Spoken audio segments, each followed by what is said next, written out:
Yo, what's going on, YouTube fam? This is your boy J Bunny here, and I'm bringing you guys some Chaos Dragons featuring, just a very, very small Thunder Dragon package.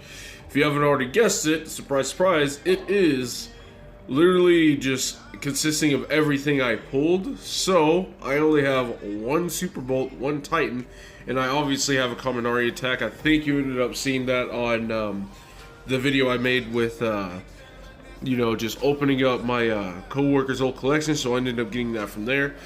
This deck is fire, guys. I'm not even gonna lie. I love how this deck works. I love how it functions. Even if I had more copies of these Thunder Dragon cards, I honestly don't think I would end up playing more because the space in this deck is really, really, really tight. And that's no lie. So what I'm gonna end up doing, I'm just gonna end up skipping to a lot of these replays, just to shave time for a lot of the videos I've been making when it comes to testing certain decks. I've been running on a lot of time, so I'm gonna end up skipping to a lot of these replays. I'll still end up showing you my losses and all that stuff, but just to let you know. So the whole purpose of the deck is to essentially, you want to go second with this deck still, hands down. That 6th card is always very valuable, if you go first, you can still do stuff. I took out Twin Triangle Dragon and put in Rhapsodicus because I'm not playing as many dragons anymore. I'm playing Summon Stork. The whole purpose of the deck now, especially if you go first, name of the game, just make Saryuja and just end on 38. A Super Bolt, and summon your Shooting Riser and send Snow to the graveyard with a loaded grave. And pass turn if you're going first. If you're going second, you're just going to OTK your opponent. And I got some pretty good replays playing through quite a bit of interruptions, so can't wait to show you guys that. Anyway, so with that being said, let's go ahead and get on to the first replay. Okay guys, so here we go. Our first example we got going on here. This one is a loss because I'm playing against FDK, unfortunately. The Dark World one, I didn't catch on until I saw the Grapha hit the grave, I believe. Yeah, see, the whole time I thought he was just playing Dark Warrior Link. And, oh shoot, I ended up, I had a good hand too. This is a pretty solid hand. You got your Kaminari attack ready, you got your Berlin Fusion, you got your Melody. The options were endless. But the moment I saw the graph, I knew I wasn't going to be able to play out that hand. And yeah, quite literally, the whole reason that I even lost this match is because I just lost the die roll, and I don't have any hand traps in main or side, unfortunately. Which means I probably have to play some because FTKs exist, and I hate having to play hand traps, but what can you do, right? So, I don't even know if I should even be showing you this, because oh, what's the point? But I do win game 2, so I guess that is something I needed to show you. So, I go and discard the Dark Arm and get the instant fusion. We go into our Rhapsodicus, we Brilliant Fusion, we make that Seraphinite, we banish our Destrudo. He gets rid of my Summon Stork, weirdly enough. I was like, I don't know why you wouldn't just get rid of Firewall, but, it's whatever. So make Skull Deep for 3, not for 4, so, a lot of times you will find yourself making Skull Deep for less than 4 quite often.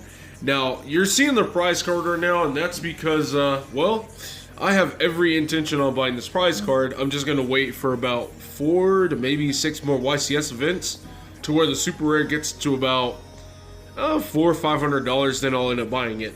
So I have every intention on buying this card.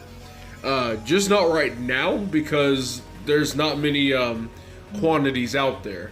And so here, of course, I end up quitting pretty fast because I'm like, okay, he summons Armageddon Knight, so he obviously has a combo. So with that being said, I'll go ahead and just go on to the next one. Okay, guys, so here we go on to the next one, and we have, I don't know what this one is. Oh, it's 60 card, what was he playing? I don't even remember what he was playing. But all I know is I scooped that game because, there's not much I can really do with that hand. But here, I get it pretty good. I think I get interrupted a few times with this guy, but I still managed to make a board anyway. Because I think he gammas me and ogres me somewhere. Somewhere along the line. Destrudo is incredibly important for this deck simply for the fact that, again, you need to access Shooting Riser Dragon somewhere in the combo to send Fairy Tale Snow, so you can have your double interruption play set up to where you can snow a card down, and if they continue to push, you make Black Rose. You know, you also have 38, things like that. You know, we make Darkness Metal, we summon Sork, we go Banish. Oh, he waits the entire time to Gamma my Thunder Dragon card and lets everything else go. I'm like, sure, that works. So I go Chaos Dragon, I banish 3 lights, so I can go ahead and special summon the Dark Lumina.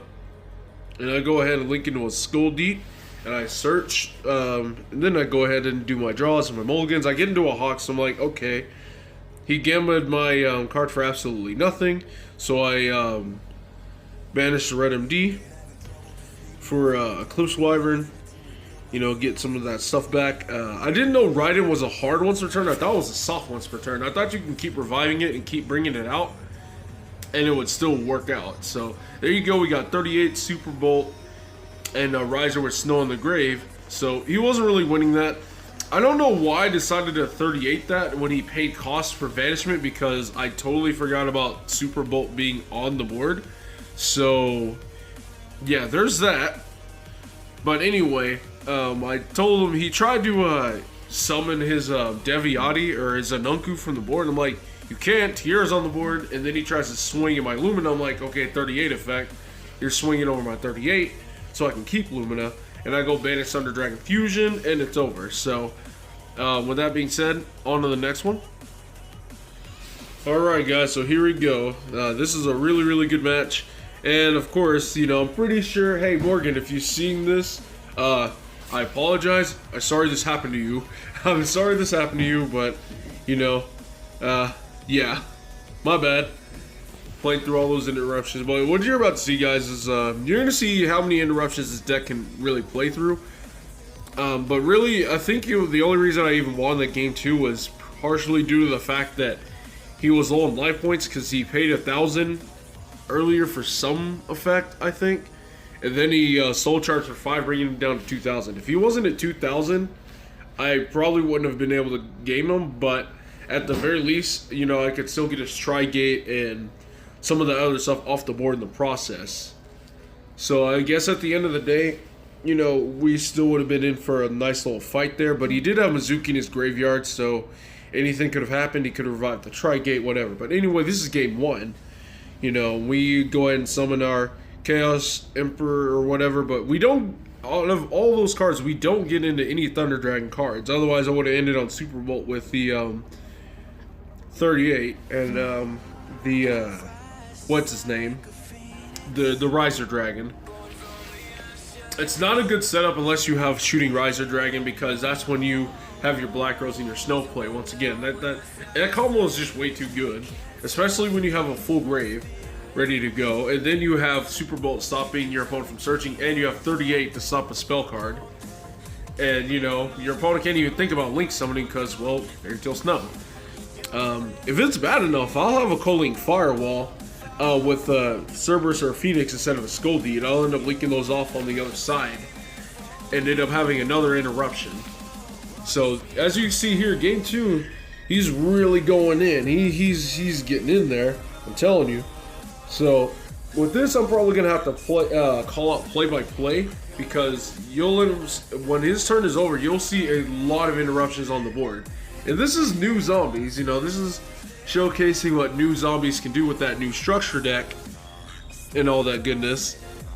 So for those of you who are confused as to what's happening, you know, I already know what's happening because I played Extra Link Zombies, and it's still a really fun deck to play and all that goodness. So he links everything off into a Skull Deep and all that, and then he goes and plays that Soul Charge, of course, because every single opponent of mine will always get Soul Charge no matter what. He Akashicks, and he always digs to that burial from different dimension to put those Mizukis back into the graveyard, as you can see.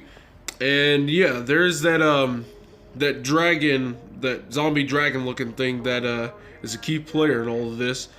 Let's see, fast forward. Alright, so what were we looking at? You know, I went ahead and he Gumblarded me for 1, so I discarded the Thunder Dragon Fusion So on the next turn, I can search. So what are we looking at? We have a Firewall that's live with 2 bounces. We have a Tri-Gate Wizard, and we have 2 interruptions from this. I keep forgetting, like, I don't know how to pronounce this name. But anyway, for those of you who don't know what this does, you know, if it's in the graveyard during the standby phase, you can banish a zombie and special this, I think. Let's see. Banish 1 monster from the... Wait, what? How is this thing coming out when it's on... Seriously, how is this getting special summoned during the standby phase? During the standby phase of a face-up card is in the field, in a field zone, you can special summon this card from your grave and defense. Okay, that's why. Okay, understood. Hold on, trucker. Alright guys, I'm back. So for those of you who don't know what this monster does, when a zombie monster's effect is activated, you can apply one of these effects, and yeah. You can use both of their effects in the same turn apparently, but the reason why this is so good is because Zombie World puts everything in grave and on field into zombies, so this can literally interact with everything as long as Zombie World's on the board. So if a monster effect's activated, you can either negate that effect, so you have an auto negate here, or banish a monster from the field or in the graveyard, which of course the banishing from the graveyard is a big deal sometimes, so of course. So we got 2 interruptions in the form of 1 card, a Firewall, a Tri-Gate, and a set Burial from Raidiji, which you'll realize is a very big deal when it comes to Chaos Dragons, especially when it comes to things like Eclipse Wyvern and things like that. We have all these interruptions and we play through all of it. You know, partially due to the fact that he's just letting a lot of this stuff go. You know, I'm sorry, buddy. You should, as someone who has previously played Chaos Dragons, you should know that you shouldn't let me get any sort of grave set up. You know, the moment I get grave set up, I mean, I've already got too far. And so he firewalls one of the Lumina and the Eclipse Wyvern, so I lose my Dark Arm. So our Brilliant Fusion, he lets that go. I don't know why he let the Brilliant Fusion go, but I guess it's because he had that Burial set, and so he put 2 of my Chaos Dragons back that advanced with the Eclipse Wyvern. So I go ahead and use Phoenix to target his Zombie World as Chain Link 1, and use Dragon Matrix as Chain Link 2, so I can chain block the Phoenix so he doesn't negate the Phoenix with this guy. So after this is destroyed, he can't have an actual negate, so he had no choice but to banish a monster on field and grave, and he chose to banish my Phoenix instead of the Eclipse Wyvern that was resting in my graveyard. So I go ahead and banish the Eclipse Wyvern and grab the Destroyer anyway. I discard the Hawk, I go Super Bolt, and then I go into Titan so I can get the boost, summon the new Chaos Emperor Dragon monster, and I have enough damage on board because Cerberus only has 1600, Tri-Gate only has 2200, and I had more than enough damage to push for game. So, you know, all those interruptions I ended up playing through a Burial, a Tri-Gate negate on my Lumina, a Firewall bounce to my Lumina, and one of my Eclipse Wyverns, you know, Burial to, you know, 2 dragons that were banished by Eclipse Wyvern, and, you know, like, this guy just negating or banishing one of my cards, and it's just, you know, we still OTK, but like I said, he did only have 2,000 life points. So that being said, I think I got a couple more replays to show you guys, and we'll be on our way. Okay guys, so here we go. This might be the last one. I'm not sure, I'd have to check up top. But this is against Prank Kids, of course. Of course, Chaos. It's only, you know, see, here, I have a decent hand. You know, one of these cards had to go off. But the fact that Prank Kids can play Toad, they can play Hand Traps, and all that stuff, it makes it pretty difficult. So you have to essentially have some sort of God hand for this to even do much, per se, if that makes any sense. Oops. It's not like I needed a God hand, I just needed one of the mills to go through. But of course, you know, this guy was watching my previous match, and I did kind of mention, you know, he let me get too far, so this guy's not going to let me get grave set up at all. So he takes my Brilliant Fusion, and I mill only 2 cards, and so I'm like, okay, you know what? There's honestly no point in continuing. I'm probably gonna get OTK'd, and so you know what? Screw it. On to the next game. Oh yeah. He lost connection, so this one I think is what I need. Let's see. All right. Okay, so I basically kind of auto-won this one because, you know, I'm playing Chaos Dragons, I go first. My opponent doesn't have any hand traps. So, you know, I dropped the Chaos Dragon just so I can get the Chaos Emperor retrain up in here. So I can normally Eclipse, you know, make our Summon Stork, you know, Summon Stork, summon another Eclipse. You know, we banish the Shrudo, we Brilliant Fusion, we Minervad, we mill some more cards, and we banish another card. When we drop the Chaos Emperor, and you know we're linking into a Phoenix, and we drop this Chaos Dragon guy. But of course, I probably should have linked into a Cerberus instead of a Phoenix, because I probably could have figured that there could have been some kind of let's see, some kind of destruction-based board wipe in the mix, and I didn't. But again, this is my first time actually playing against Franken, so I don't know what any of these things do. Not only that, but I kind of screwed myself by clogging the zones, so I couldn't make shooting risers. So Shrudo was just sitting in my hand the entire time, completely useless. So you know that was another troubling situation there. So I auto lost that. There is nothing I was doing about that. Oh wait, he admitted defeat. I don't know what for. I mean, you know, I don't know. Maybe he didn't have too much, you know, maybe I had too much advantage, who knows. But, you know, of course he goes first again, so, you know, I guess that means I just lose automatically. And here, I just don't have a good hand to play with. That's just bottom line. As you see, I just melodied and passed. I literally have no way to put cards in the graveyard. Like, that's the thing with this deck, if you have no way to put cards in the grave, you're not going to have a good time, period. So it's not the fact that he just did good, I just couldn't do anything. Like, quite literally, I'm just drawing cards that it's like, man, I can't mill, I can't, like, I can't do anything, I can't play. You know, it's an anomaly that you would get a hand like this in a 60 card deck, but that's just what happens. But anyway, I think I'm gonna end up leaving it off here because, well, I'm 17 minutes in. So with that being said, let me know what you guys think in the comments below. Like I said, once again, I do plan to get that prize card. I'm just gonna wait for more events, so you know the super rares can be, you know, in much higher quantity, so the price can just drop down.